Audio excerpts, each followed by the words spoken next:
नमस्कार, आप देख रहे हैं भारत की बात। मैं अखिलेश आनंद हूं और अभी की सबसे बड़ी खबर हम आपको बता दें, देवेंद्र फडणवीस भी सरकार में शामिल होंगे। चूंकि अब से थोड़ी देर पहले तक यह खबर थी कि वो शामिल नहीं होंगे, लेकिन फडणवीस के मान जाने की सूचना मिल रही है। उप मुख्यमंत्री के तौर पर सरकार में वो नजर आएंगे। इस खबर पर विशेष जानकारी आपको देंगे हमारे सहयोगी विकास भदौरिया। विकास। जी हाँ, बिल्कुल। देखिए, अभी हमने देवेंद्र फडणवीस के नजदीकी सूत्रों से बात की। उन्होंने हमें बताया कि अभी भी जेपी नड्डा के अनाउंसमेंट के बाद, घोषणा के बाद अभी भी उनकी आला नेतृत्व से बातचीत चल रही है। और हमें सूत्रों ने यह भी बताया कि जो आखिरी बातचीत थी वो गृह मंत्री अमित शाह के साथ उनकी हुई है और उसके बाद देवेंद्र फडणवीस ने शपथ लेने में हामी भर दी है।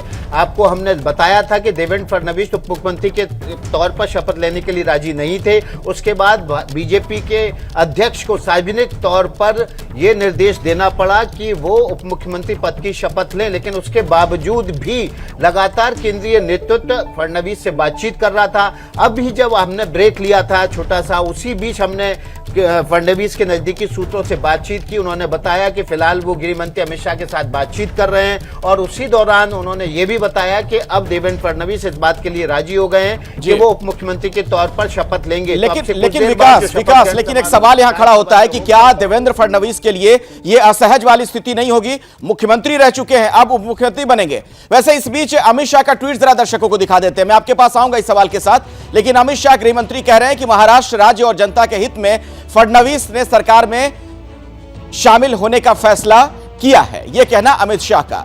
तो इसके बाद अब किसी तरीके से कोई सवाल नहीं रह जाता है। महाराष्ट्र राज्य और जनता के हित में फडणवीस ने सरकार में शामिल होने का फैसला किया है, यह जानकारी खुद अमित शाह दे रहे हैं। तो अभी की सबसे बड़ी खबर पर लगातार हमारी नजर बनी हुई है। एकनाथ शिंदे सरकार में। आपको बता दें कि अब देवेंद्र फडणवीस भी शामिल होने जा रहे हैं। घर से वो निकल भी चुके हैं। अभी की ताजा जानकारी। और देखिए, 22 मिनट और 33 सेकंड का लगभग वक्त बचता है जब यह शपथ ग्रहण समारोह शुरू हो जाएगा। फडणवीस भी शपथ ग्रहण के लिए घर से निकले। सीधे हम आपको लिए चलते हैं रौनक कुकड़े के पास। हमारे सहयोगी वहीं पर मौजूद है। रौनक, कुर्सियां तो सिर्फ अभी तक 2 ही लगी नजर आ रही हैं। वैसे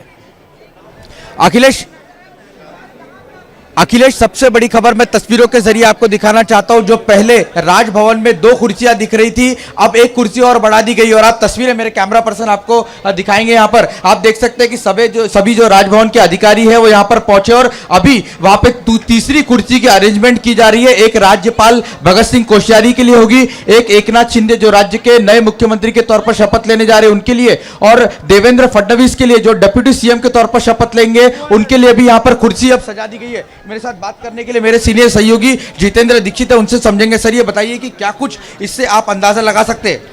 देखिए रौनक, ये बड़ा ही चौंकाने वाला है क्योंकि पहले सिर्फ 2 ही कुर्सियां लगाई गई थी और जैसे ही ये ट्वीट आया अमित शाह का कि जो है देवेंद्र फडणवीस तैयार हो गए हैं मंत्रिमंडल में शामिल होने के लिए, उसके कुछ देर बाद ही हम देख रहे हैं कि यहां पर ये तीसरी कुर्सी भी लगा दी गई है।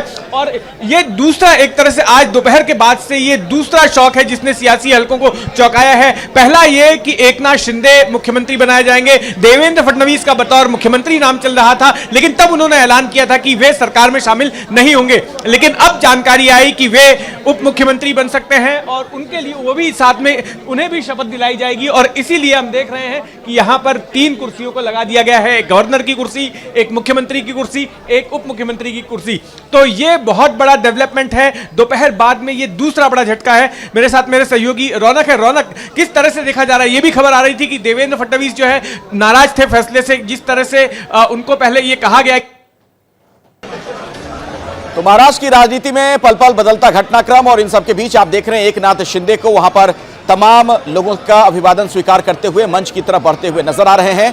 आज महाराष्ट्र के नए मुख्यमंत्री के तौर पर वो शपथ लेने वाले हैं। और इन सबके बीच एक बड़ी खबर यह भी कि देवेंद्र फडणवीस भी सरकार में शामिल हो रहे हैं उप मुख्यमंत्री के तौर पर। और ऐसे में वहां मंच पर जो पहले 2 कुर्सियां लगी हुई थी वो बढ़ा दी गई हैं, यानी अब 3 कुर्सियां हो गई हैं। राज्यपाल के अलावा एकनाथ शिंदे और देवेंद्र फडणवीस वहां मंच पर बैठेंगे और शपथ लेंगे। ये दोनों, एक मुख्यमंत्री के तौर पर और दूसरे उप मुख्यमंत्री के तौर पर। और ये देखिए, एकनाथ शिंदे को इस वक्त आप देख रहे हैं, उनकी गोद में एक बच्चा नजर आ रहा है जिसे दुलारते हुए दिख रहे हैं। और थोड़ी ही देर में एकनाथ शिंदे मंच पर पहुंचेंगे और महाराष्ट्र के मुख्यमंत्री के तौर पर शपथ लेंगे।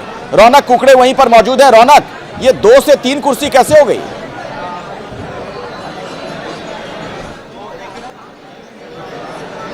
प्रतिक्रिया जेपी नड्डा जो बीजेपी के राष्ट्रीय अध्यक्ष है उनकी तरफ से बयान दिया गया, उसके बाद से यहाँ पर राज भवन का जो राज दरबार हॉल है वहां पर ये हलचल देखने को मिली। और तस्वीरें आप देख रहे हैं कि कुछ देर पहले ही जो मुख्यमंत्री पद की शपथ लेने जा रहे हैं एकनाथ यहाँ पर पहुंच गए हैं और इसके अलावा उनका पूरा परिवार यहाँ पर देखने को मिल रहा है। उनके बेटे हैं श्रीकांत शिंदे, उनकी पत्नी नजर आ रही है, उनका पोता नजर आ रहा है और तमाम जो बीजेपी के कोर कमेटी के सदस्य है, नेता है, वो भी यहां पर पहुंचे। लेकिन अभी तक इस दरबार हॉल में अखिलेश हमें देवेंद्र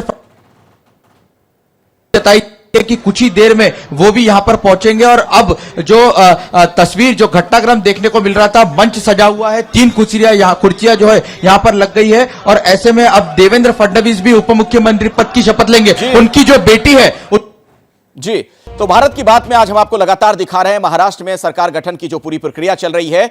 सीएम के तौर पर एकनाथ शिंदे नजर आएंगे, पहुंच चुके हैं सभागार में, और देवेंद्र फडणवीस भी डिप्टी सीएम होंगे, वो भी पहुंच चुके हैं। ये देखिए हमारे साथ रौनक कुकड़े वहां से जुड़े हुए हैं। रौनक, क्या देख पा रहे हैं आप वहां पर? राज दरबार में जिस तरह से जो तस्वीरें मैं देख पा रहा हूँ उसका वर्णन मैं कर देता हूँ। कुछ देर पहले ही जो राज्य के अगले मुख्यमंत्री होंगे एकनाथ शिंदे, वो यहाँ पर पहुंच चुके हैं। इसके अलावा उप मुख्यमंत्री पद के तौर पर अब शपथ लेने जा रहे हैं देवेंद्र फडणवीस, वो भी यहाँ पहुंच चुके हैं। तमाम बीजेपी के विधायकों को हम यहाँ पर देख सकते हैं। इसके अलावा एकनाथ शिंदे का पूरा परिवार इस वक्त दरबार हॉल में मौजूद है।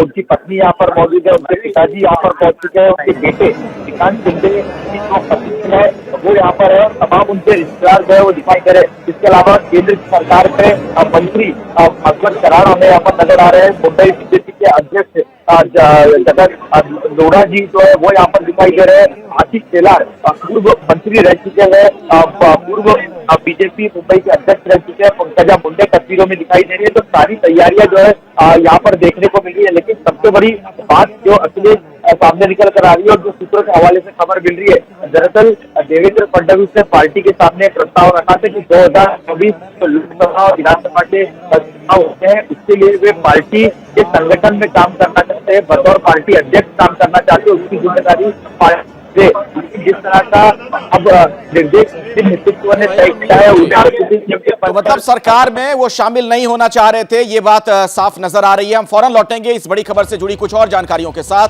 आप देखते रहिए एबीपी न्यूज।